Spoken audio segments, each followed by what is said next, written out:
Hello students, welcome to TP star the super learning platform. तो देखिए बच्चों, आज के सेशन में हम करने वाले हैं next chapter matrix and determinant. ठीक है, तो इसके बच्चों सबसे पहले हम वही जेई एडवांस के जो क्वेश्चंस हैं उनको डिस्कस करेंगे। उसके बाद में कुछ एक अच्छे क्वेश्चन जो और सोल्व करेंगे।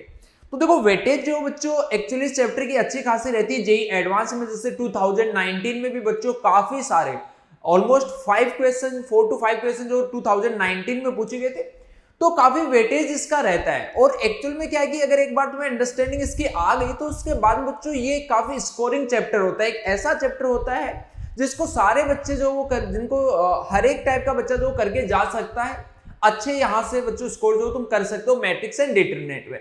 तो चलिए देखो, ये क्वेश्चन है, ये बच्चों एक क्वेश्चन पैराग्राफ टाइप का क्वेश्चन था जो कि जेई 2010 में पूछा गया था। ठीक है, जेई 2010 का मैथ्स का पेपर काफी टफ पेपर था 2010 का, स्पेशली आईआईटी बॉम्बे ने वो पेपर सेट किया था। तो उसमें एक ही पैराग्राफ था, काफी अच्छा सा पैराग्राफ है बच्चों, ध्यान से समझते हो चलना। इसने देखो बोला गया let P be an odd prime number and TP be the following set of 2x2 matrices. और ये यहाँ पे टीपी तुम्हें गिवन है और एबीसी के बारे में बच्चों बोला गया है कि एबीसी जो वो 0 1 से लेके p-1 तक जा सकते हैं। अब चलिए देखो, इनके बेसिस पे कुछ एक क्वेश्चंस बताने हैं। Number of A in TP, यानी जो टीपी मैट्रिक्स दिया गया था उस टाइप के कितने मैट्रिक्स पॉसिबल होंगे सच दैट ए इज इधर सिमेट्रिक। ये देखो बच्चों, मैट्रिक्स ए अपने पास में गिवन था ए बी सी ए, इस टाइप से मैट्रिक्स गिवन है। तो अब अगर हम पहले बात कर ले सच दैट ए इज इधर सिमेट्रिक और स्क्यू सिमेट्रिक, तो बड़ी सिंपल सी चीज है। अगर बच्चों स्क्यू सिमेट्रिक होगा केस वन हमने क्या बोला, स्क्यू सिमेट्रिक मैट्रिक्स। तो स्क्यू सिमेट्रिक मैट्रिक्स क्या होता है, एक ऐसा मैट्रिक्स जिसके डायगोनल एलिमेंट जो वो अपने पास में क्या होने चाहिए, 0 होने चाहिए डायगोनल एलिमेंट्स, और ये एलिमेंट जो एक दूसरे के ऑपोजिट साइन के होने चाहिए। अगर ये बी है तो ये क्या होना चाहिए बेटा जी, -b, ऐसा होता है। अब देखो ये चीज क्या पॉसिबल है क्या नहीं, तो ये कभी स्क्यू सिमेट्रिक मैट्रिक्स हो उसी कंडीशन में बन सकता है जब ये एलिमेंट 0 हो और ये भी 0 हो। क्योंकि बच्चों अगर यहां पे सपोज b की वैल्यू क्या थी, 0 से लेके p-1 तक, तो वही नेगेटिव तो कभी हो ही नहीं सकता। इसका मतलब कि ये दोनों पॉसिबल तभी होगा जब b जो उसकी वैल्यू अपने पास में क्या हो, 0। और अगर b 0 हो गया तो एक नल मैट्रिक्स जो वो क्या होता है, सिमेट्रिक और स्क्यू सिमेट्रिक दोनों। तो एक काम करते हैं, यहाँ पे स्क्यू सिमेट्रिक में किसी को भी काउंट नहीं करते हैं, क्योंकि ये 0 0 वाले को भी हम सिमेट्रिक में काउंट कर लेंगे। ठीक बात। चलिए केस 2 सिमेट्रिक की बच्चों अगर हम बात करें सिमेट्रिक मैट्रिसेस की, सिमेट्रिक मैट्रिसेस में अपने पास में क्या होगा, ये ए है तो ये वाले एलिमेंट्स जो वो अपने पास में क्या क्या आएंगे, बी आएंगे, ऑब्वियस सी बात। ये होता है ए आई जे जो वो ए जे आई के इक्वल होता है। आगे या तो सिमेट्रिक हो या स्क्यू सिमेट्रिक हो या दोनों हो सकता है। आगे देखो, and determinant A is divisible by P. तो डिटरमिनेंट ए बच्चों यहां से तुम्हें क्या नजर आ रहा है, डिटरमिनेंट ए जो उसकी वैल्यू क्या होगी, ए स्क्वायर माइनस में बी स्क्वायर आ रहा है डिटरमिनेंट। ये बोला गया कि पी से डिविजिबल होना चाहिए, तो ये लीजिए बच्चों, ये क्या होगा, A minus B, A minus B into में A plus B divided by P. ये अपने पास में ऊपर जो न्यूमरेटर वाला पार्ट लिखा वो देखो पी से डिविजिबल कब होगा, समझना बच्चों इस बात को। ये p से डिविजिबल कब होगा, जब या तो a माइनस बी जो वो p से डिविजिबल हो या फिर a प्लस बी जो वो p से डिविजिबल हो। अब a माइनस में b जो वो देखो p से डिविजिबल कब हो सकता है, जब या तो a माइनस में b जो वो क्या हो, या तो 0 हो या p का मल्टीपल हो। अब p का मल्टीपल कभी नहीं हो सकता, क्यों नहीं हो सकता बच्चों, p जो है उसने बोला था एक ओड प्राइम नंबर है, यानी p की वैल्यू कुछ भी हो सकती है, 3 5 7 11 इस टाइप से। अब जब a माइनस में b करेंगे, a माइनस में b करेंगे तो बच्चों क्या होगा, अब यहां से देखो जो इवन नंबर आएंगे वो तो वैसे ही कभी डिविजिबल नहीं होगा, और वैसे भी p या p से ज्यादा कभी जा नहीं सकता, कौन, a माइनस b। इसका मतलब ये इससे डिविजिबल तभी होगा बच्चों जब a माइनस बी जो है उसकी वैल्यू क्या हो जाए अपने पास में 0, यानी कि a इक्वल्स टू क्या हो जाए, b। अब a इक्वल्स टू b कितनी कंडीशंस में होगा, a की बच्चों कितनी, ये बोला गया था इसने कि abc जो वो क्या है, belongs to 0 1 2 up to p-1 तक, यानी abc की कितनी वैल्यूज पॉसिबल है बच्चों, a की p वैल्यूज पॉसिबल है टोटल। तो ये लीजिए a के अपने पास में वेज आ गए टोटल p। अब जो ए होगा वही बी होगा, तो बी को सेलेक्ट करने के वेज भी जो वो क्या आएंगे 1 आएगा, क्योंकि जो ए है वही बी लेना, तो बी तो ऑलरेडी फिक्स हो चुका है, तो पी वेज यहां से प्लस। अब ऐसा भी तो हो सकता है कि ए प्लस बी जो है वो पी से डिविजिबल हो जाए, अरे यस और नो। और देखो ये भी होगा, ए जो उसकी वैल्यू को ले लो तुम सपोज 1 ले लो, ए की वैल्यू को ले लो बच्चों 1, तो बी की वैल्यू को क्या लेना पड़ेगा p माइनस 1। देखो जरा दोनों का सम p बन रहा है, a की वैल्यू को 2 ले लो, b की वैल्यू को अपने आप ही क्या ले लोगे p माइनस 2। इसका मतलब है कि तुम a की कोई भी वैल्यू ले लो, उसके करेस्पॉन्डिंग b की ऐसी सिर्फ और सिर्फ एक ही वैल्यू एग्जिस्ट करेगी, जिससे कि a प्लस में b जो है वो क्या बनेगा p बनेगा, और वो p से डिविजिबल होगा, यस और नो। तो a की वैल्यू हम 1 से लेके कहां तक सेलेक्ट कर सकते हैं बच्चों, p तक हम सेलेक्ट कर सकते हैं, अरे p माइनस 1 तक, a की वैल्यू p माइनस 1 तक सेलेक्ट कर सकते हैं। तो ये अपने पास में यहां से क्या आ गया p माइनस 1 वेज ये आ गए, तो ये टोटल आ गया बच्चों 2p minus 1, that means option D is the correct answer. Clear funda. चलिए अगले क्वेश्चन पे चलते हैं। यहां बोला गया number of A in TP, A देखो एक मैट्रिक्स में फिर से लिख देता हूं, ये गिवन था a b c a such that the trace of a, trace of a बच्चों यहां पे क्या है, trace of a diagonal elements का सम 2a is not divisible by p, यानी कि ये एक इंटीजर नहीं आना चाहिए। अब देखो 2a अपॉन में p जो वो वैसे भी कभी बच्चों 2a जो वो p से डिविजिबल नहीं होगा, क्यों नहीं होगा, p जो है वो क्या है, एक प्राइम नंबर है, ऊपर जो अपने पास में 2a आएगा वो क्या आने वाला है, एक ओड नंबर आने वाला है, सॉरी इवन नंबर आने वाला है। अब 0 से 1 से लेके p माइनस 1 तक कोई भी नंबर जो उसको चाहे 2 से मल्टीप्लाई कर देंगे तो p का मल्टीपल थोड़ी बन जाएगा, नहीं बन सकता। सिर्फ एक केस में बच्चों 2a जो वो p से डिविजिबल हो सकता है, किस केस में, जब a जो उसकी वैल्यू 0 हो जाए। इसका मतलब ये डिविजिबल नहीं होना चाहिए, ये बोला था, इसका मतलब a can not be equals to 0। एक कंडीशन तो बच्चों ये आ गई। फर्स्ट कंडीशन जो इसने बोली थी कि trace of a is not divisible by p, वहां से क्या मिल गया, a is not equals to 0। Clear फंडा।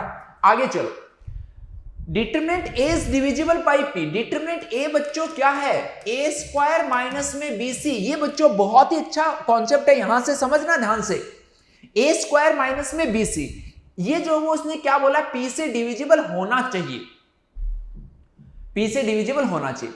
बच्चों a जो है उसको देखो तुम क्या बोल सकते हो, a को क्या मैं p माइनस में लैम्डा बोल सकता हूं क्या, जहां पे लैम्डा जो है उसकी वैल्यू 1 से स्टार्ट होके p तक जाएगी। अरे बोलो यस और नो, अरे यही तो था a b c, ये क्या हो सकते हैं अपने पास 0 1 2 अप टू p माइनस 1, तो मैंने a को p माइनस में लैम्डा कुछ बोल दिया, ठीक है, इसमें कोई प्रॉब्लम नहीं है, लैम्डा जो उसकी वैल्यू 1 से p तक जा सकती है। चलिए तो अब देखो डिटरमिनेंट a जो वो अपने पास में क्या बना, a स्क्वायर मतलब p माइनस में लैम्डा का स्क्वायर माइनस bc, ये बन गया p square minus 2p lambda plus lambda square minus bc। अब क्लियरली तुम्हें दिख रहा है कि यहां पे तो दोनों जगह p आ रहा है, तो ये तो p से डिविजिबल है। अब लैम्डा स्क्वायर माइनस में bc जो वो भी बच्चों क्या होना चाहिए, ये भी क्या होना चाहिए, डिविजिबल बाई p। अब इसके बारे में हम सोचते हैं, डिविजिबल बाई p। अब देखो एक चीज सोचो, जब a को हम क्या नहीं ले सकते, 0 नहीं ले सकते, इसका मतलब a को सेलेक्ट करने के कितने वेज बचे, टोटल बच्चों p माइनस 1 वैल्यूज है, तो a को सेलेक्ट करने के नंबर ऑफ वेज हैं p माइनस 1।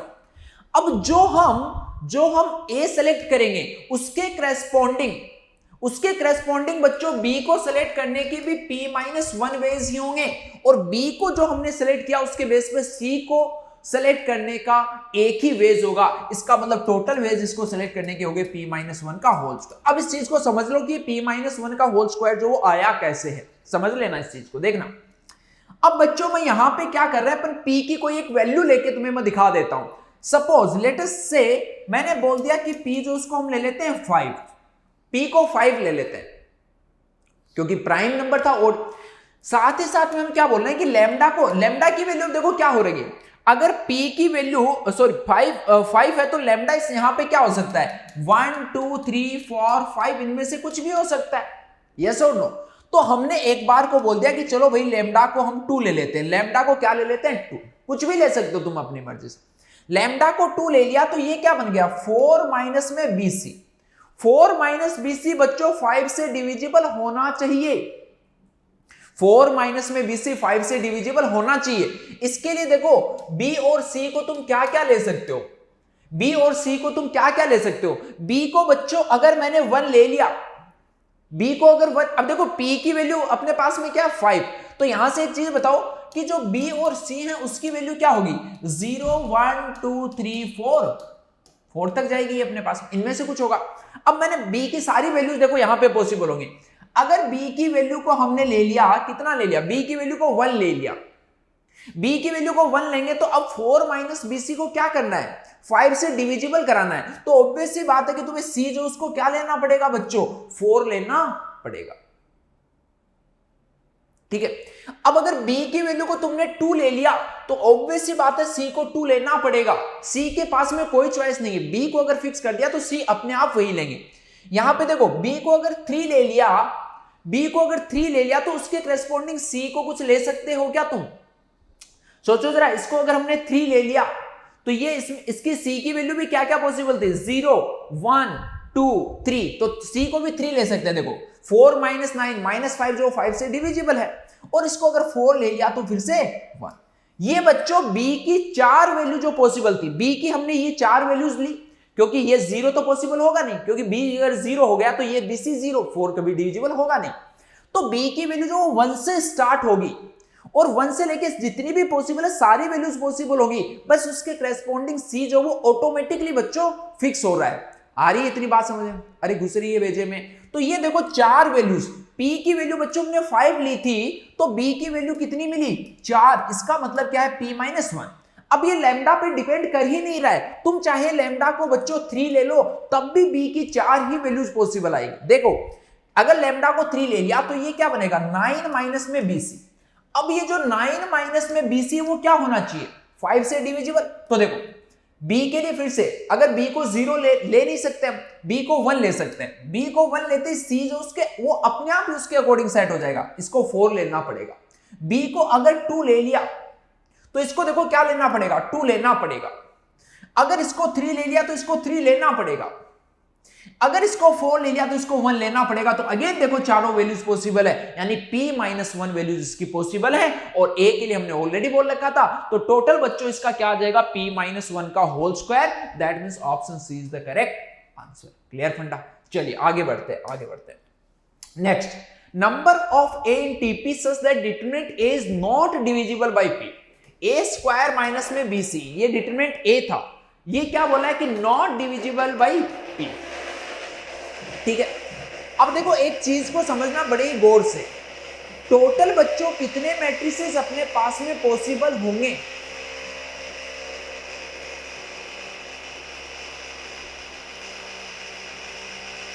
ये अपने पास क्या था, एक मैट्रिक्स A था, यस और नो, एक मैट्रिक्स A अपने पास था। अब यहां से A को सेलेक्ट करने के ABC देखो क्या थे,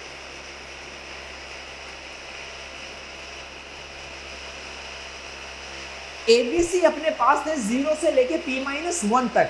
A को सेलेक्ट करने के कितने वेज हैं P, B को सेलेक्ट करने के कितने वेज है P, C को सेलेक्ट करने के कितने वेज है P। तो टोटल जो मैट्रिसेस बनेंगे वो बच्चों कितने बनेंगे P क्यूब। अब अगर टोटल मैट्रिसेस में से हम वो मैट्रिसेस माइनस कर दें जब डिटरमिनेंट A जो है वो डिविजिबल है P से, तो कौन से रिमेनिंग मैट्रिसेस जो होंगे वो कौन से होंगे, ऐसे जो कि P से डिविजिबल नहीं है।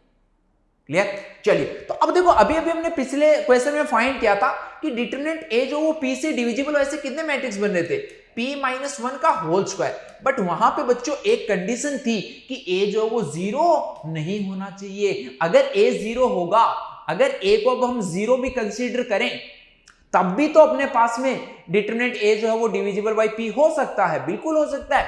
तो ये लीजिए हम ऐसा बोल देते हैं बच्चों, A को अगर 0 ले लिया तो ये देखो डिटरमिनेंट A क्या बनेगा माइनस में BC। अब ये P से क्या होना चाहिए, डिविजिबल होना चाहिए। समझना बात को ध्यान से, BC जो है वो क्या होना चाहिए, P से डिविजिबल होना चाहिए। तो ये बच्चों कैसे कैसे हो सकता है, देखो B की वैल्यू को अगर मान लो तुमने 0 ले लिया, B की वैल्यू को 0 ले लिया, तो अब C की वैल्यू को तुम कुछ भी ले लो, C की वैल्यू को बच्चों क्या कर लो कुछ भी ले लो, वो हमेशा ही BC जो P से डिविजिबल होगा। तो अगर B को 0 ले लिया तो देखो C के पास में क्या क्या ऑप्शन है, 0, 1, P माइनस 1, टोटल कितने ऑप्शन है, P प्लस। अब एक बार C जो उसको 0 ले लो, अगर C को 0 ले लिया तो B के पास में फिर से क्या ऑप्शंस है, 0, 1, 2 अप टू P माइनस 1 तक कुछ भी ले सकते हैं, अभी भी BC जो वो क्या होगा, P से डिविजिबल होगा। तो इसका मतलब इसके पास भी कितने ऑप्शंस है, P।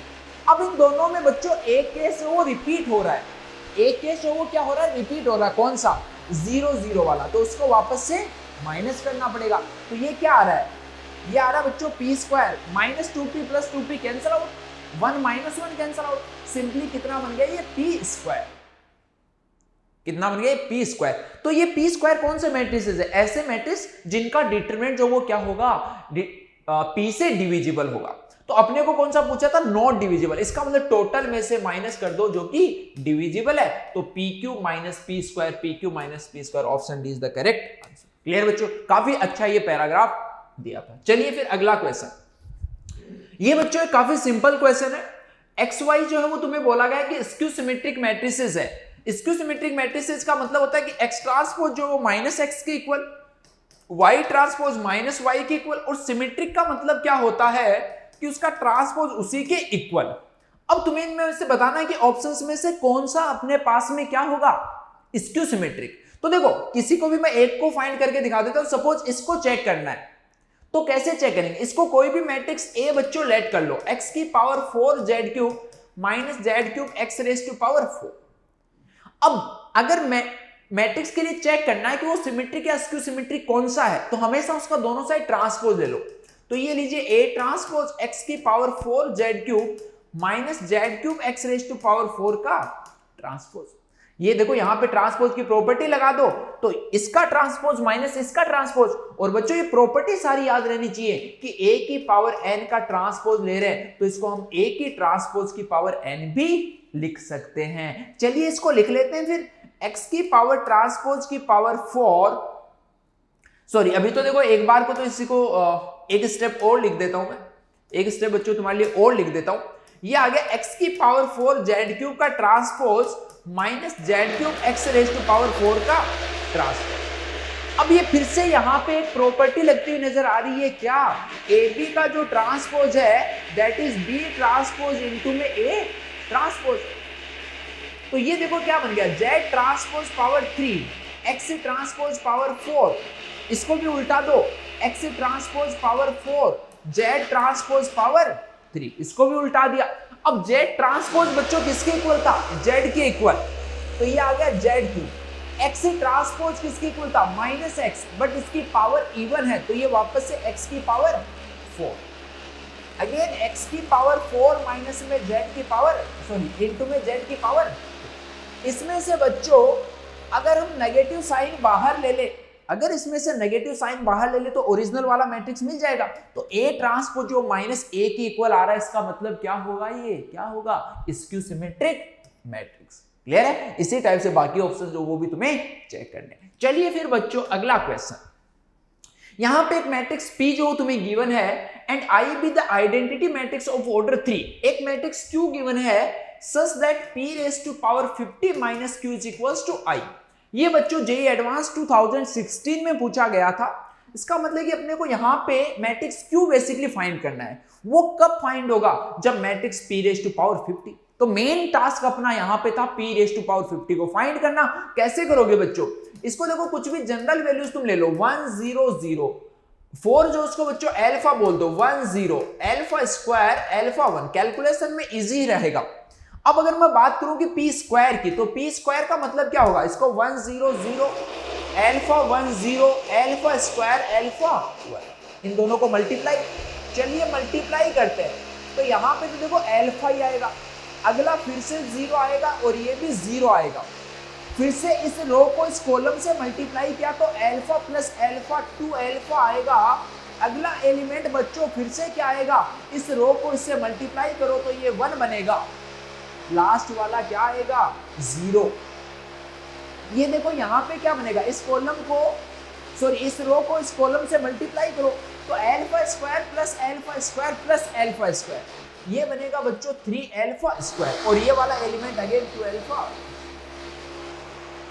आगे फिर से बच्चों पी क्यू फाइंड करोगे तो वहां पे तुम देखोगे कि 100 मिलेगा, 100 मिलेगा। ये देखो पी क्यूब के लिए क्या करोगे, इसको मल्टीप्लाई करना है वापस से ना, 2 alpha 10 3 alpha square 2 alpha 0। P cube के लिए पी से इसको मल्टीप्लाई कर दो, पी क्या था 100 alpha 10 alpha square alpha 1 multiply कर दो बच्चों तो ये देखो 1 0 0 यहां पे क्या आएगा 2 अल्फा प्लस अल्फा 3 अल्फा बन रहा है, ये देखो 3 अल्फा बन रहा है, 3 अल्फा 2 अल्फा इससे मल्टीप्लाई हुआ और ये यहां पे 3 अल्फा। तो यहां पे भी ऑब्वियस सी बात है कि बच्चों 3 अल्फा आएगा 100 मेन है इस वाली चीज की।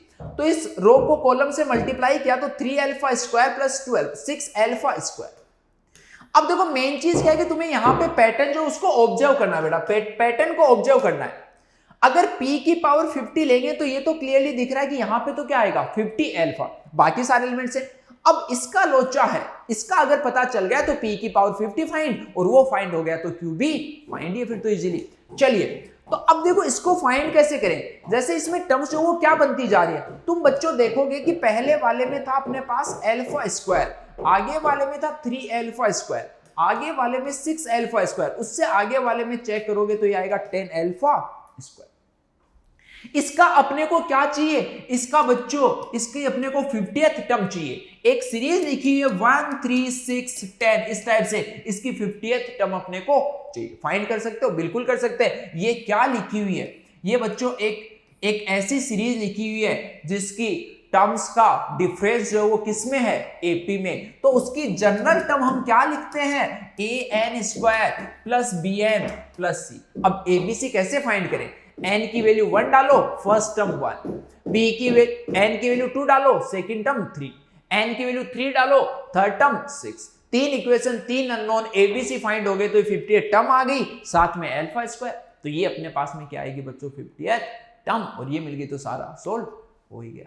ओके चलिए फिर नेक्स्ट क्वेश्चन ये भी देखो 2019 में बच्चों पूछा गया था। एक मैट्रिक्स M अपने पास में गिवन है और ये बोला गया कि अल्फा आई प्लस एम इनवर्स क्या होता है। एम इनवर्स देखो क्या होता है अपने पास, adjoint of M divided by determinant of M।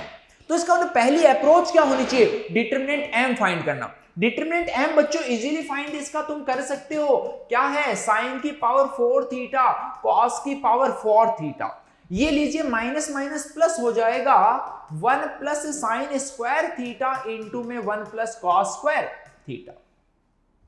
अब देखो ये इसके M जो वो इसके इक्वल गिवन है, तो अल्फा आई का मतलब तो हो गया बच्चों अल्फा 0 0 प्लस ये क्या आ रहा है बीटा के साथ में आ रहा है एडजॉइंट M अपॉन में M। तो बाहर तो क्या आ गया beta upon determinant of M। Determinant of M हमने ऑलरेडी फाइंड कर लिया, यहां पे एडजॉइंट M। तो 2x2 के मैट्रिक्स का एडजॉइंट बच्चों तुम डायरेक्टली फाइंड कर सकते हो। कैसे, ये जो डायगोनल वाले एलिमेंट्स है इन दोनों को कर दो इंटरचेंज, तो कॉस की पावर 4 थीटा साइन की पावर 4 थीटा।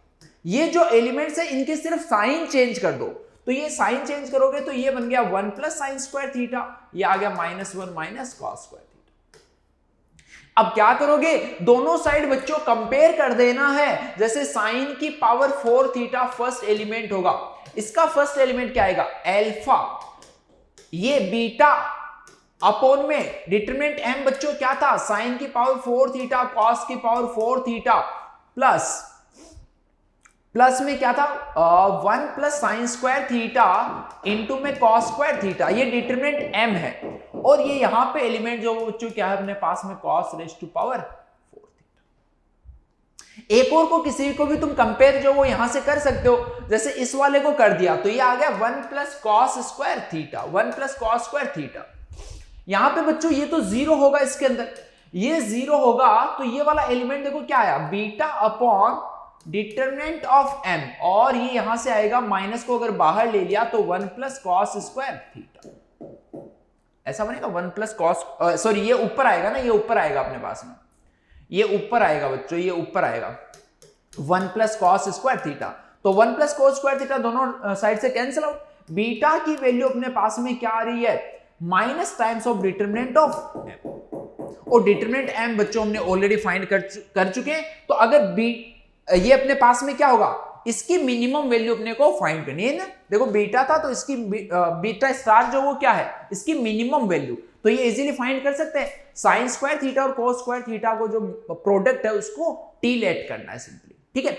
और ये हो गया, तो एक बार एल्फा आ गया तो यहां पे डाल देंगे तो क्या मिल जाएगा, ठीक है। तो इजी क्वेश्चन था ये बच्चों, कैलकुलेटिव था। 2019 में जो भी क्वेश्चन पूछे गए थे बच्चों, कॉन्सेप्ट वाइज बहुत डिफिकल्ट नहीं थे, बट उनमें सब में कैलकुलेटिव पार्ट जो था वो ज्यादा था। चलिए आगे, यहां पे बोला गया एक मैट्रिक्स M है और एक मैट्रिक्स एडजॉइंट ऑफ M बच्चों अपने को गिवन है। तो देखो तुम ऐसे क्वेश्चन में क्या करोगे कि डायरेक्टली उसका एडजॉइंट जो फाइंड कर लो। एक इस मैट्रिक्स का अगर तुम्हें एडजॉइंट फाइंड करना है, या फिर तुम एक काम ये भी कर सकते हो कि एडजॉइंट M जो तुम्हें क्या गिवन है, -1 1 -1 8 -6 2 -5 3 एंड -1। अब इससे अगर M फाइंड करना है, M तो अपने को फाइंड करना पड़ेगा ना, तभी तो A B ये सब अपने पास में चीजें जो वो मिलेंगी। अरे ठीक बात इतनी। अब देखो एडजॉइंट ऑफ M जो वो होता क्या है एक्चुअल में अपने पास ये पता है कि M इंटू में एडजॉइंट M जो वो क्या होता है बच्चों, डिटरमिनेंट M इंटू में IN, ऐसा होता है।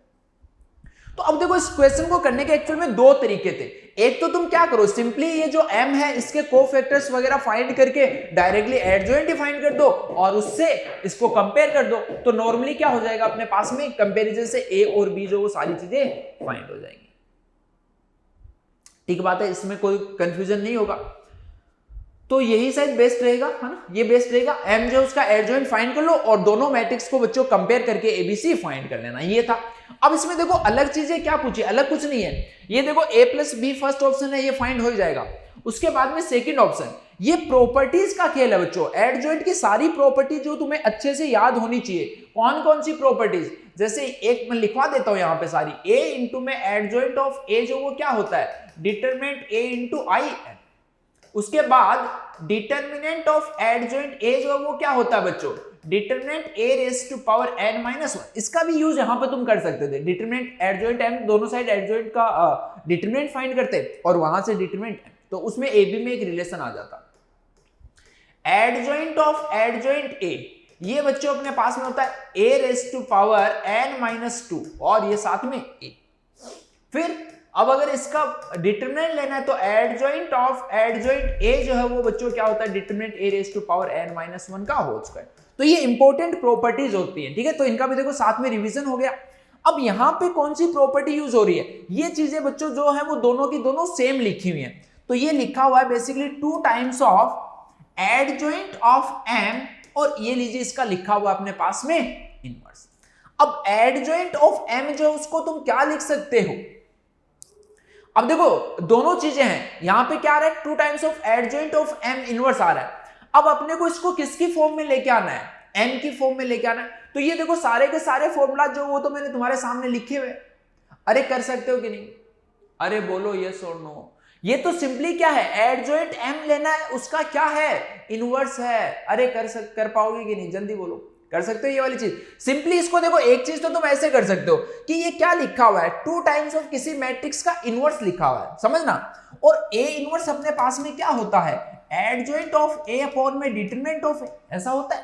अब यहां पे A की जगह कौन है, A की जगह बच्चों एडजॉइंट M है। तो ये देखो 2 इंटू में adjoint of adjoint M divided by determinant of adjoint M, ये वाली प्रॉपर्टी मैंने यहां पे यूज की है। फिर से एडजॉइंट ऑफ एडजॉइंट M मैंने तुम्हें अभी अभी ऊपर बताया क्या होता है, डिटरमिनेंट M⁻n-2। 3 ऑर्डर का तो बच्चों 3 माइनस में 2 1, और ये साथ में आ गया M अपॉन में क्या है, adjoint of M। Adjoint of M मैंने अभी अभी यहां पे लिखा, एडजॉइंट ऑफ M जो मैंने अभी अभी यहां पे लिखा, क्या आ रहा है, एडजॉइंट M का डिटरमिनेंट A⁻n-1 यानी डिटरमिनेंट M²। तो ये फाइनली क्या आ गया, 2 अपॉन डिटरमिनेंट ऑफ M, और ये साथ में यहां से आ रहा है। तो अब ये 2 अपॉन डिटरमिनेंट M को सोल्व कर लेना, तो हो सकता है कि डिटरमिनेंट M जो बच्चों यहां से क्या आ रहा हो अपने पास में 2, तो 2 अपॉन 2 ये बनना। और ये भी आसान है ना, A भी फाइंड हो गए तो M फाइंड हो गया, तो बेसिकली ये भी चीज आसान है। डिटरमिनेंट ऑफ एडजॉइंट M², ये भी आसान सी चीज है। बस प्रॉपर्टी पता होनी चाहिए बच्चों, डिटरमिनेंट ऑफ एम स्क्वायर। अब adjoint of A, adjoint A का डिटरमिनेंट तो पता है ना, डिटरमिनेंट की पावर n माइनस 1 यानी इसकी पावर 3 माइनस 1, तो इसको हम क्या लिख सकते हैं, डिटरमिनेंट m की पावर। क्लियर है फंडा? तो बस ये सारी चीजें हैं अपने पास में बच्चों, मतलब कर सकते हो ना, ये तो आसान से मतलब प्रॉपर्टीज पता है तो फिर बच्चों इजीली तुम कर सकते हो। चलिए और एक और देखो, ये भी 2019 में पूछा गया था, holds for some positive integer and suppose determinant, इसका डिटरमिनेंट बच्चों 0 है। अब ये देखो लिखा हुआ क्या है, जैसे k की वैल्यू जो 0 से n, तो ये अपने को पता है कि n इंटू n प्लस 1/2 होता है। अब देखो ये बाइनोमियल का यूज आ रहा है, एक्चुअली क्या आ रहा है, बाइनोमियल का यूज आ रहा है, तो ये चीजें अपने को पता होनी चाहिए कि जैसे ये कैसे फाइंड करोगे, ये कैसे फाइंड करोगे, 1 प्लस एक्स की पावर n जो है उसको बच्चों 2 टाइम्स डिफरेंशिएट कर देना। ठीक है, सबसे पहले 1 प्लस एक्स की पावर n को डिफरेंशिएट करना, उसके बाद में उसको x से मल्टीप्लाई करके फिर से डिफरेंशिएट करना, तब जाके ये वाला एक्सप्रेशन जो तुम्हें मिलेगा तो इसकी वैल्यू डाल देना। इसमें क्या है, 1 प्लस एक्स की पावर n में सिंपली x है उसको 3 से सब्सटीट्यूट कर दो, और इसमें बच्चों किससे सब्सटीट्यूट करोगे, ये क्या लिखा हुआ है, इसके अंदर तो सिंपली क्या है, एक बार डिफरेंशिएट करके x की वैल्यू जो वो क्या डालनी है, 1 डालनी है, तो ये आंसर मिल जाए। ठीक है, उसके बाद तो सिंपल बच्चों कैलकुलेशन है, मतलब बाइनोमियल का ही एक्चुअली ये क्वेश्चन था, बाइनोमियल के ही इस यहाँ पे डिटरमिनेंट जो उसमें डाला हुआ है, बाकी ऐसे अलग से कोई डिटरमिनेंट या मैट्रिक्स का यूज इसमें नहीं था। ओके, चलो फिर नेक्स्ट। ठीक है, तो बच्चों ये कंप्लीट हो गए जेईई एडवांस के प्रीवियस ईयर के जो क्वेश्चंस थे। अब कुछ अच्छे क्वेश्चन जो हम अपनी तरफ से करते हैं। चलिए ये देखो, let A and B are inverse matrices of each other, paragraph type का क्वेश्चन है बच्चों, यानी कि ए जो है वो बी इनवर्स है और बी जो है वो क्या है, ए इनवर्स। लैंग्वेज को पढ़ो और उतना उसको सोल्व करो। आगे देखो, ऑब्वियस सी बात है कि ए और बी अगर दो मैट्रिक्स एक दूसरे के, अगर कोई भी मैट्रिक्स बच्चों बी है वो ए का इनवर्स है, तो हम क्या ऐसा लिख सकते हैं, A B is equal to I, और बी जो वो भी ए का इनवर्स है, ऐसा लिखा जा सकता है, कोई हर्ज नहीं है इसमें। अब एक और रिजल्ट अपने को गिवन है, ये देखो, ए को अगर बी से मल्टीप्लाई किया तो ए बी, ए को ए से मल्टीप्लाई किया, A square equals to 2i। A B अभी मैंने क्या फाइंड किया है, आई, तो अगर इसको आई रखे तो ए स्क्वायर जो वो कितना आ गया, आई। दोनों साइड बच्चों अगर मैं इसको ए इनवर्स से प्री मल्टीप्लाई कर दूं तो A inverse A is equals to A inverse I, तो ए इज इक्वल्स टू अपने पास में क्या आ गया, ए इनवर्स। और ए इनवर्स हमने किसको बोला था, ए इनवर्स बी था। इसका मतलब क्या है कि मैट्रिक्स ए जो वो क्या आ गया अपने पास में, मैट्रिक्स बी के इक्वल। ये इसमें कॉन्सेप्ट था, जो मेन कॉन्सेप्ट था। अब क्वेश्चन को तुम सोल्व कर सकते हो। ये पूछा determinant of 2 times of adjoint A का स्क्वायर, यानी 2 का मतलब स्क्वायर मतलब 4, adjoint A square plus 3 times of adjoint B square. ये बच्चों क्या आ रहा है, 7 एडजॉइंट बी, बी की जगह तो ए लिख सकते हैं ना, तो 7 टाइम्स ऑफ एडजॉइंट ए का स्क्वायर। अच्छा अब देखना, एक चीज समझना कि ये क्या लिखा, एक मैट्रिक्स है, कौन मैट्रिक्स है, एडजॉइंट ए का स्क्वायर, एक मैट्रिक्स है। मैट्रिक्स का ऑर्डर क्या होगा, 3 क्रॉस 3। वो मैट्रिक्स 7 से मल्टीप्लाई हो रहा है, मैट्रिक्स 7 से मल्टीप्लाई हो रहा है, तो बाहर क्या आएगा, देखो सिंपल सी चीज है कि डिटरमिनेंट ऑफ के ए अपने पास में क्या होगा, k की पावर n इंटू में determinant of A, here n is the order of matrix, तो यहां पे 7 की पावर क्या बाहर आ जाएगा, 3 का ऑर्डर का था। ये बन गया बच्चों एडजॉइंट ए का। अब देखो एक मैट्रिक्स के स्क्वायर का डिटरमिनेंट है, ऐसा होता ना, डिटरमिनेंट ए स्क्वायर जो वो किसके इक्वल आएगा, डिटरमिनेंट ए के स्क्वायर के, ऐसा लिख सकते हैं, तो इसको लिख दो इसका स्क्वायर। ठीक बात। अब देखो फिर से डिटरमिनेंट ऑफ एडजॉइंट, अभी हमने बताया था क्या होता है, डिटरमिनेंट ए की पावर n-1, यानी डिटरमिनेंट ए की पावर 2 और इसकी पावर 2, तो 7 क्यूब डिटरमिनेंट ए की पावर 4। अब डिटरमिनेंट ए कितना है ये तो फाइंड करना आसान है, ए स्क्वायर जो वो आई आ चुका था, अगर दोनों साइड बच्चों यहां पे डिटरमिनेंट ले तो determinant A is equal to क्या होगा, +-1। ये यहां पे डालेंगे तो 7 क्यूब मतलब 340, option D correct answer. Next ये भी देखो वापस वही है, बी इनवर्स है उसको ए इनवर्स के इक्वल कर दो पहले तो ना, तो ये क्या है 2a इनवर्स, या फिर इसको 2b इनवर्स लिख सकते हैं। b इनवर्स क्या था a, तो फाइनली इसको मैंने लिख दिया 2a, कोई दिक्कत नहीं। चलिए ये यहां पे क्या आ गया, एडजॉइंट ऑफ 2a, ये भी एडजॉइंट ऑफ 2a, यानी 2 टाइम्स ऑफ एडजॉइंट 2a। ये क्या बन गया बच्चों, 4 टाइम्स ऑफ ए इंटू में, 4 टाइम्स ऑफ ए इंटू में, या फिर इसको 2 टाइम्स भी तुम लिख सकते हो ना, जैसे भी लिखना चाहो। ये बेसिकली बन गया 4 times of A adjoint of 2a। अब बच्चों इसको क्या चाहिए, absolute value of trace of p। p क्या है अपने पास में, ये ठीक है। अब ये आता क्या है अपने पास में, देखो पहली चीज तो ये जो है एडजॉइंट ऑफ के ए, इसको हम क्या लिख सकते हैं, k की पावर n-1 एडजॉइंट ऑफ ए। ये प्रॉपर्टी जो वो भी अपने को पता होनी चाहिए। तो ये क्या आएगा, k की वैल्यू 2 की पावर 2, तो ये 2 की पावर 2 बाहर आया तो ये आ गया 16a इंटू में एडजॉइंट ऑफ a।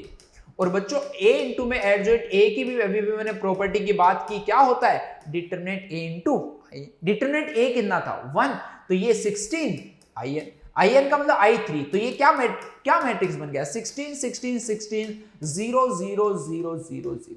ये आ गया बच्चों, ये जो पूरा पार्ट लिखा था इसकी वैल्यू यानी मैट्रिक्स P। तो इसका ट्रेस फाइंड करना है, तो ट्रेस क्या हो जाएगा 48, यानी again option D is the correct answer. चलिए फिर नेक्स्ट क्वेश्चन। ये भी देखो पैराग्राफ का ही टाइप है, तो बस ये पैराग्राफ का भी बहुत आसान है, मतलब सिंपल सा फंडा है कि इसका मतलब क्या, ट्रेस फाइंड करना है इन तीनों का सम।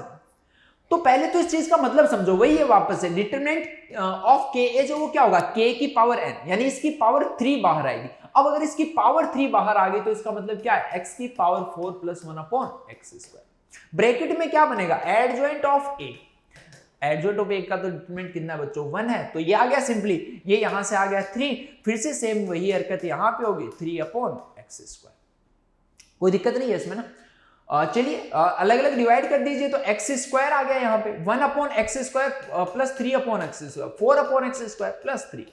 इसकी मिनिमम इंटीग्रल वैल्यू चाहिए, तो यहां पे क्या अप्लाई करोगे, am is greater than equals to gm, उसके अंदर बच्चों 3 ऐड कर देना। क्लियर। चलिए फिर नेक्स्ट ये देखो इसके अंदर ऑप्शंस है बहुत सारे, मतलब मेन चीज तो क्या है, मैट्रिक्स जो अपने को फाइंड करना है ना, मैट्रिक्स फाइंड करना है, क्योंकि एग्जाम में देखो जैसे कि हमने बात की 2019 की, पहले भी तो मैट्रिक्स डिटरमिनेंट वो क्या करता है कि ऑप्शंस जो वो काफी ऐसे ऑप्शंस देता है कि सारे ऑप्शंस जो तुम्हें चेक करने हैं। अब इसमें जैसे मैट्रिक्स का कोई बहुत बड़ा रोल नहीं, मैट्रिक्स का रोल इतना ही है कि तुम ए जब तक फाइंड करो, उसके बाद में एफ तुमने फाइंड कर दिया डिटरमिनेंट ए की हेल्प से, तो फिर तो सारे के सारे अलग अलग क्वेश्चन हो गए। मैट्रिक्स का रोल तो वहीं तक है बच्चों, आ रही है बात समझ में। तो चलिए पहले एफ फाइंड करते हैं। एफ है डिटरमिनेंट ए, डिटरमिनेंट ए के लिए क्या फाइंड करना पड़ेगा, मैट्रिक्स से। यहां एलिमेंट a11 यानी i is equal to J, i equal to J है तब इसने डेफिनेशन बोली इसी। यहां पे a12 यानी कि i जो है वो क्या है, लेस देन j है, तो i की वैल्यू बच्चों यहां पे 1 डाल दो, j की वैल्यू 2, तो देखो 2 की पावर 1 प्लस 2 इंटू 2 4 माइनस 2, तो ये कितना आ रहा है 4x आ रहा है ना, बेसिकली 4x। फिर यहां पे क्या आएगा 13 अभी भी i जो लेस देन, तो यहां पे फिर से डाल दो j की वैल्यू 3, तो 3 प्लस 6 माइनस 3 यानी कि ये कितना बन गया 6x। फिर यहां पे a21, अब बच्चों j जो वो बड़ा हो गया। अच्छा देखो हमने कुछ गलती तो नहीं कर, हाँ अब मतलब यहां पे j बड़ा था ना, i13, ठीक है ना, ठीक है। i greater than j, a21 में i ग्रेटर देन j, तो ये एलिमेंट 1, फिर 2 वाला फिर से 0, फिर 2 3 i लेस देन j आ गया। अब यहां पे डाल दो, क्या डालोगे, i की वैल्यू 2 और j की वैल्यू 3, तो 3 स्क्वायर 2 इंटू 3 6 और 2 3 था ना, तो ये माइनस 6, ये आ गया 9x। फिर से यहां पे 3 1 यानी कि क्या है 3 1 का मतलब i ग्रेटर देन j, तो ये लीजिए 1। यहां पे क्या है 3 2, a32 का मतलब फिर से i ग्रेटर देन j 1, 3 3 पे। अब ये मैट्रिक्स ए पहले सॉरी डिटरमिनेंट ए फाइंड कर लो, इसके अबाउट एक्सपेंड कर दो, किसी के अबाउट भी कर दो ना, तो ये आ गया -1 और ये लीजिए ये यूं गया, ये यूं गया, ये 0 बन गया, ये आ गया -6x। एक बार इसके अबाउट कर दो तो ये यूं गया, ये यूं गया, ये आ गया 36x स्क्वायर। तो ये फाइनली बच्चों क्या आ गया 6x plus 36x square. F of x जो वो ये आ गया, या फिर इसमें से अगर 6x बाहर ले लोगे तो क्या बनेगा x प्लस 6। अब इसके बारे में सारी चीजें यार फाइंड कर सकते हो ना, अब अलग से ये बताने की तुम्हें जरूरत नहीं है। फर्स्ट मिनिमम वैल्यू, क्वाड्रेटिक की मिनिमम वैल्यू फाइंड करनी आनी चाहिए। इंटीग्रेशन बहुत आसान सा इंटीग्रेशन है। If equation mod F x, तो मॉड एफ एक्स का मतलब इसका ग्राफ ड्रॉ करना है ना, इसके देखो रूट क्या क्या आएंगे, एक 0 आएगा और एक -6 आएगा। तो इसका ग्राफ जो वो आएगा अपने पास में इस टाइप से कुछ, ठीक है। अब इसका मोड लेना है, तो मोड लेना है तो इसका मतलब जो नीचे वाला पार्ट है उसको ऊपर कर देना, हैज 4 डिस्टिंक्ट सॉल्यूशन। इसका मतलब लाइन जो ऐसी आनी चाहिए, तो इसकी जो मिनिमम वैल्यू है उसका मोड और x इज इक्वल टू 0 के बीच में अगर ये है तो 4 सॉल्यूशंस मिल जाएंगे, है ना। ये लास्ट में एरिया फाइंड, आसान सी चीज है।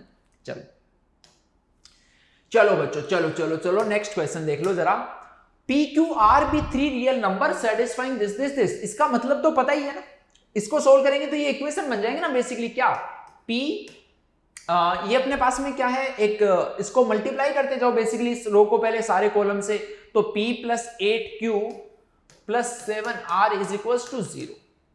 फिर अगले से कर दो तो 9P plus 2Q plus 3R is equal to 0, और लास्ट में 7 को बाहर लोगे तो P plus Q plus R is equal to 0। 1 2 3 बच्चों यहां पे ये 0 है, इसका मतलब होमोजीनियस इक्वेशन है। इसका डेल्टा फाइंड कर लो, यानी कि इसका डिटरमिनेंट क्या आ रहा है, 1 into 14 minus 21 minus 9 into 56 minus 49 7 into 24 minus 14, ठीक है।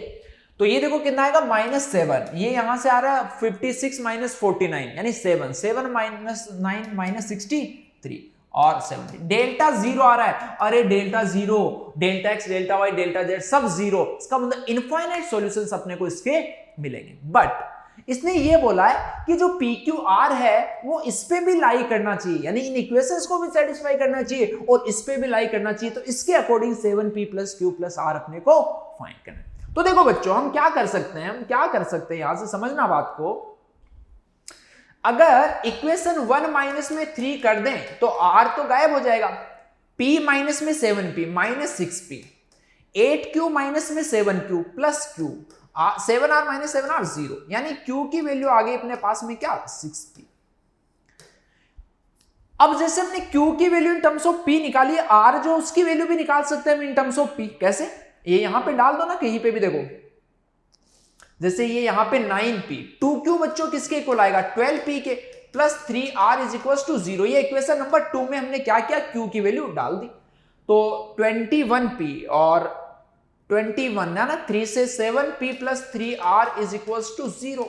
R की वैल्यू यहां से क्या आ रही है -7/3। अब ये बोला कि इसको इस पे लाई कर रहा है, यानी इसको सेटिस्फाई करेगा, तो 2P प्लस Q, y का मतलब Q का मतलब क्या है 6P प्लस Z का मतलब क्या है R, यानी 7P/3 इज इक्वल टू 1। यहां से बच्चों P फाइंड कर लेना, P फाइंड हो गया तो Q फाइंड हो जाएगा, Q फाइंड हो गया तो R फाइंड हो जाएगा, ठीक है। चलिए फिर अगले क्वेश्चन पे चलते हैं। अगले क्वेश्चन पे ये देखना, यहां बोला गया कंसीडर 2 मैट्रिसेस, एक मैट्रिक्स A गिवन है, एक मैट्रिक्स B, और x और x1 x2 x3 और y1 y2 y3 जो वो क्या है -1 0 1, इनमें से हम कुछ ले सकते हैं। If n is the number of possible ordered pair of matrices A and B for which determinant A is equals to determinant B। Okay, determinant A is equals to determinant B। तो determinant A बच्चों क्या आ रहा है यहां से x1 x2 x3, determinant B क्या आ रहा है y1 y2 y3, ये दोनों सेम है।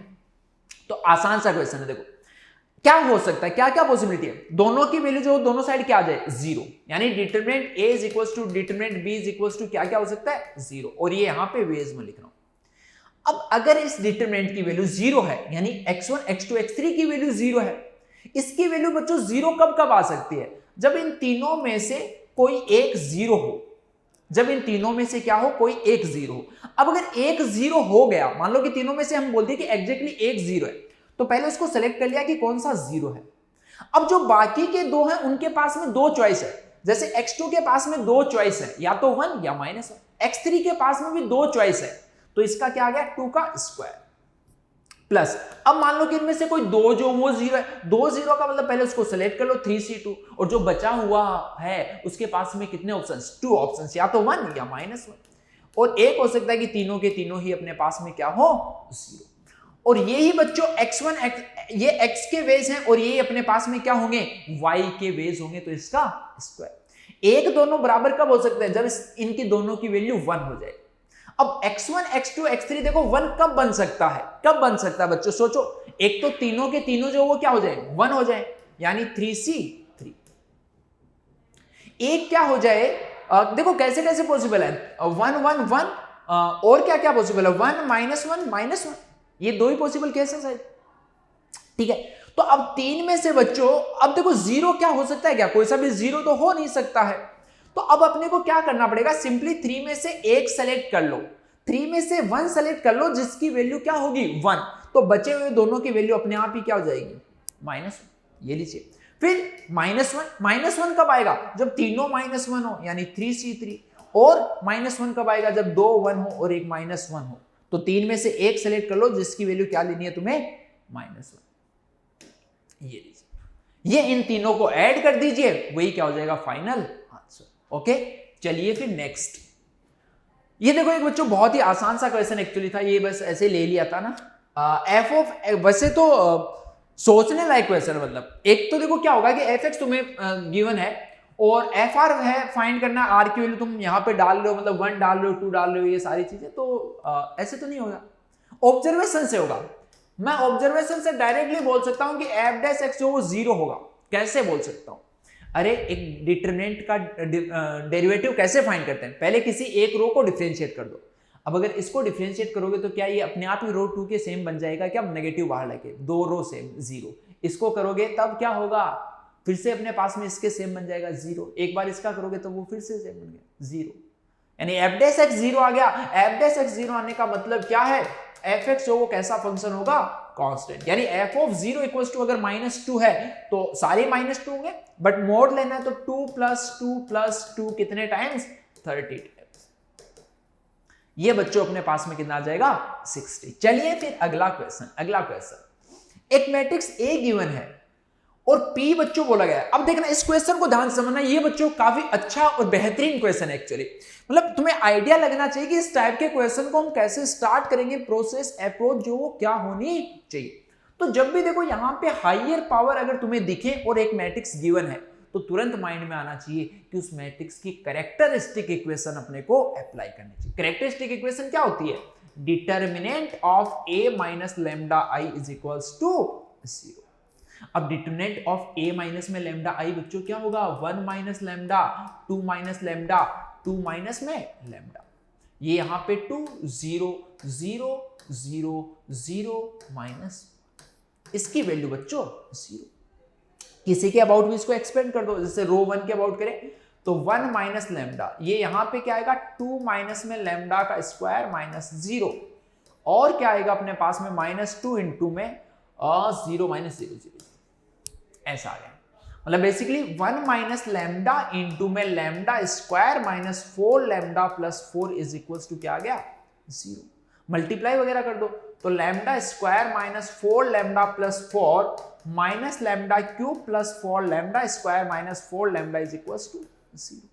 क्या आ गया बच्चों, लैम्डा क्यूब, लैम्डा क्यूब, ये इधर आया तो माइनस का 4 लैम्डा स्क्वायर, ये इधर आया तो प्लस का सॉरी ये से कितना आएगा 5 लैम्डा स्क्वायर, 5 लैम्डा स्क्वायर, फिर plus 8 lambda minus 4 is equals to 0। Characteristic equation का मतलब क्या होता है कि इसको a सेटिस्फाई करेगा, यानी a cube minus 5a square plus 8a minus में 4 इज इक्वल्स टू 0। अब एक तो देखो ये हो गया कि यहां से वैल्यूज वगैरह फाइंड करो। अपने को क्या चाहिए, trace of p plus Q और determinant of p plus Q के बारे में फाइंड करना है। तो चलिए p प्लस क्यू देख लेते हैं क्या है। p प्लस क्यू, a की पावर 4 आ रहा है बच्चों उसमें, माइनस 5a क्यूब आ रहा है उसमें, एक 8a स्क्वायर आ रहा है उसमें, एक -2, ये है p प्लस क्यू। अब इसमें से अगर पूरे में से a को बाहर ले ले तो क्या बच रहा है, a cube minus 5a square plus 8a, ऐसा बच रहा है ना। और ये लीजिए माइनस में 2a जो था उसको हमने अभी बाहर रखा एक बार को। अब a cube minus 5a square plus 8a जो उसकी वैल्यू क्या है 4, यहां पे i क्योंकि सारे मैट्रिक्स है तो मैट्रिक्स ही ऐड हो सकता है। इसकी वैल्यू बच्चों अपने पास में क्या है 4i। तो ये देखो अगर 4i को a से मल्टीप्लाई करेंगे तो ये क्या आएगा 4a माइनस में 2a and that is equals to 2a। तो p प्लस में q जो मैट्रिक्स आएगा वो क्या आएगा 2a। तो trace of p plus Q का ट्रेस फाइंड करेंगे तो इसका ट्रेस फाइंड करो उसका 2 टाइम्स 10, और डिटरमिनेंट भी अब तो फाइंड हो जाएगा ना, अब तो सारी चीजें फाइंड हो जाएंगी। मेन चीज था p प्लस क्यू फाइंड करना। तो ये कैरेक्टरिस्टिक इक्वेशन का बच्चों बहुत ही अच्छा कॉन्सेप्ट था। ओके, चलिए फिर next, let A be scalar matrix. अच्छा, स्केलर मैट्रिक्स क्या होगा? जिसके डायगोनल एलिमेंट्स जो वो अपने पास में नॉन जीरो हो, उसके अलावा मतलब डायगोनल एलिमेंट्स के अलावा सारे एलिमेंट्स वो क्या होने चाहिए? जीरो। और वो क्या है? उस elements are roots of this equation. इसके इक्वेशन के रूट्स बच्चों एक्स क्यूब, एक्स की पावर 6 बाहर ले लो, यानी X cube minus 6x square plus 12x minus 8 is equal to 0। तो देखो 6 एलिमेंट तो हो गए 0 0 0, और बाकी के एलिमेंट जो वो क्या आएंगे? इसके रूट्स आ जाएंगे अपने पास में। इसके रूट्स जो वो फाइंड कर लेना, रूट्स फाइंड कर लेना। हिंट दे देता हूं तुम्हें मैं। b अपने पास में क्या है? डायगोनल ऑफ ये। इसका मतलब क्या है? ये डायगोनल एलिमेंट जो b11 b22 b33 diagonal matrix का मतलब बच्चों क्या हो गया? बाकी सारे एलिमेंट्स जीरो। आगे, और बी आर जो वो यानी कि यहां से b11 ये सब मिल जाएगा ना अपने को। b11 कैसे मिलेगा? यहां पे एक बार इसको ओपन कर देना, जैसे j is equal to 1 2 3, i की वैल्यू बच्चों 1, j तो यहां पे वेरिएबल है नहीं, तो ये सिंपली क्या आएगा? a1j plus a2j plus a3j। अब एक बार j को वेरी करा देना, मतलब आसान क्वेश्चन है। एक्चुअली मेन इसका जो पर्पज है वो है बच्चों की इसको सोल्व करना, तुम्हें सिखाना। अब अगर a मिल गया तो b मिल गया, तो एडजॉइंट भी फाइंड कर सकते हो। इस चीज को कैसे फाइंड करोगे? ये अपना मेन पर्पज। तो देखो यहां से सिंपली बच्चों सबसे पहले ये जो एडजॉइंट ऑफ एडजॉइंट a है, इसको हम कुछ मान लेते हैं मैट्रिक्स C मान लेते हैं। इसको एक बार को मैट्रिक्स C मान लेते हैं। तो ये नीचे क्या लिखा हुआ है? एडजॉइंट ऑफ C लिखा हुआ है नीचे। और ये क्या है? इसको अपन सोल्व करते हैं तब ये आता क्या है? डिटरमिनेंट a की पावर n-2, यानी डिटरमिनेंट a इंटू a, ये C है। अब ये डिटरमिनेंट ऑफ एडजॉइंट C लिखा, ये क्या होता है? डिटरमिनेंट C की पावर n-1, यानी डिटरमिनेंट C स्क्वायर। अब C की वैल्यू देखो यहां पे डाल दो, तो डिटरमिनेंट ऑफ a इंटू में a, इसका बच्चों स्क्वायर है। ठीक है, ये नीचे वाला डिनोमिनेटर वाला पार्ट में तुम्हें सोल्व करना सिखा रहा था। अब एक डिटरमिनेंट जो वो एक मैट्रिक्स किसी से कांस्टेंट से मल्टीप्लाई हो रहा है, तो यहां से क्या बाहर आएगा? डिटरमिनेंट a की पावर 3, और उसका स्क्वायर है, तो ये लीजिए डिटरमिनेंट a की पावर 6 बाहर और अंदर बन गया 8 की पावर 8। इसका मतलब ये क्या आ गया? Determinant a raise to power sorry ये 2, तो डिटरमिनेंट a की पावर 8। ये बच्चों अपना मेरे पास में इस क्वेश्चन को लेने के पीछे लॉजिक था, इस चीज को तुम्हें सिखाना। ओके, चलिए फिर फाइनली आज के लेक्चर का लास्ट क्वेश्चन बच्चों हम सोल्व करते हैं। ठीक है, ओ ये तो कुछ गलत हो गया, ये तो कुछ गलत हो गया। देखो समझना, यहाँ पे ये जो x है उसको स्मॉल x कर देना, और ये भी बच्चों x है ना, ये भी x है, ये स्मॉल x है ना, not capital x, small x है, ये सिंपल स्मॉल x है। इसको थोड़ा ठीक कर लेना, स्मॉल x ऐसा है ना, और कैपिटल X अपने पास में ये है। ठीक है, चलिए तो देखो ये क्या आ रहा है अपने पास में? x इज इक्वल टू ये जो लिखा हुआ है, इसका मतलब क्या है? इसको क्या लिख सकते हो? ए बी का inverse, B inverse A inverse. अरे पता ना इनवर्स की प्रॉपर्टी, ए बी का whole inverse equal to B inverse A inverse. चलिए तो बी इनवर्स ए इनवर्स बच्चों में तुम्हें फाइंड करके दिखाता हूं। बी इनवर्स, पहले बी इनवर्स फाइंड करो। अब देखो कई बच्चे क्या करेंगे, इसका इनवर्स फाइंड करने बैठ जाएंगे, बट नहीं, ये कौन सा मैट्रिक्स है? Diagonal matrix. याद कर लेना बच्चों, लिख लेना कि जो डायगोनल मैट्रिसेस होते हैं उनका इनवर्स अगर तुम्हें फाइंड करना तो क्या करोगे? एलिमेंट्स को उल्टा कर दो, एलिमेंट्स को उल्टा कर दो, उसका इनवर्स उल्टा कर दो। इसको एक्स स्क्वायर प्लस 1/5x उल्टा कर दो, इसको x/3 उल्टा कर दो, इसको 4, बाकी एलिमेंट्स जो थे वैसे के वैसे। ए इनवर्स उसको भी उल्टा कर दो, ये x स्क्वायर प्लस 1/x उल्टा कर दो, x/x स्क्वायर प्लस 1। ये क्वेश्चन देखो बच्चों देखने में बहुत बड़ा लग रहा होगा, पूरा माहौल बना रखा है इस क्वेश्चन ने, बट अभी सोल्व करेंगे तो देखना है कितना आसान बनेगा। तो ये लीजिए प्रोडक्ट कर दो दोनों का, है ना, डायगोनल है तो एलिमेंट सिंपल मल्टीप्लाई होने, तो 1/4 1/3 1/4 0 0 0 0। ये क्या आ गया? ये ए बी इनवर्स आ गया। ये क्या है? ए बी इनवर्स का स्क्वायर। तो बच्चों जब ये स्क्वायर करेंगे तो इन एलिमेंट्स का स्क्वायर हो जाएगा। अरे ये और नो, और ये n टाइम्स तक स्क्वायर, ये अपने पास में n टाइम्स करना है, इसका मतलब क्या है? 1/5 प्लस 1/5 स्क्वायर प्लस 1/5 क्यूब, ऐसे चलता रहेगा। अब n इंफिनिटी है, इसका मतलब क्या है? n इंफिनिटी, वाई डायरेक्टली मैं फाइंड कर रहा हूं, देखना n को इंफिनिटी टेंड करा देते हैं, तो ये लिखा 1/5 plus 1/5 square infinite, 1/3 plus 1/3 square infinite, 1/4 plus 1/4 square infinite. ठीक है, चलो अब बनता हुआ नजर आ गया होगा एक GP A upon 1 minus R, तो 1 अपॉन 5 इंटू में 5/4, तो 1/4, फिर a upon 1 minus 1/r, that is फिर से 1/2, और a अपॉन 1 माइनस 1/4 यानी 1/3। ये बच्चों अपने पास में मैट्रिक्स y फाइनली आ चुका। अब फाइंड क्या करना था, ये तुम्हें फाइंड करना है। देखो y आ गया तो y इनवर्स भी निकाल सकते हो। y इनवर्स क्या हो, मैंने क्या बोला, डायगोनल मैट्रिक्स से उल्टा दो, तो ये लीजिए 4 2 3 0 0 0 0, ये क्या होगा, ये y इनवर्स।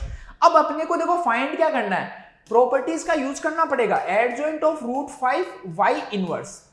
तो पहले तो एडजॉइंट ऑफ के ए जो वो क्या होता है, k की पावर n-1 एडजॉइंट ए, यानी √5 की पावर क्या आएगी 2 बाहर, तो इसको हम क्या लिखेंगे 5 times of adjoint y inverse. ठीक है, अब ये 5 क्या है, मैट्रिक्स से मल्टीप्लाई हो रहा है, तो एक डिटरमिनेंट जब मल्टीप्लाई होता है, मैट्रिक्स जब मल्टीप्लाई होता है, k की पावर n बाहर यानी 5 की पावर 3 बाहर, और ये लीजिए एडजॉइंट ऑफ y इनवर्स। अब डिटरमिनेंट ऑफ a जो वो क्या होता है अपने पास में, a की पावर n-1 यानी इसका स्क्वायर, और y इनवर्स तो ये निकाल सकते हो 4 इंटू 2 इंटू 3, 24 आ रहा है ना, जितना भी आ जाएगा वो आ जाएगा ना 24। तुम चाहते तो यहां पे इसको √5 से भी मल्टीप्लाई कर सकते थे ना, तो वो तुम्हारे ऊपर है, तुम क्या करना चाह रहे हो बेसिकली ना। ये y इनवर्स आ गया, √5 से मल्टीप्लाई करते सिंपली √5 आ जाता, तो इसका डिटरमिनेंट जो वो भी तुम फाइंड कर सकते हो। ओके बच्चों, तो ये क्वेश्चन कंप्लीट हो गए। ठीक है बच्चों, काफी आज के लिए। तो आई होप कि बच्चों इस सेशन में तुम्हें काफी मजा आया होगा, काफी नई नई चीजें सीखने को मिली होगी, एक पूरा अच्छे से कंप्लीट तरीके से तुम्हारा रिवीजन जो हो गया होगा। ठीक है, ओके बच्चों, चलिए फिर मिलते हैं नेक्स्ट सेशन में।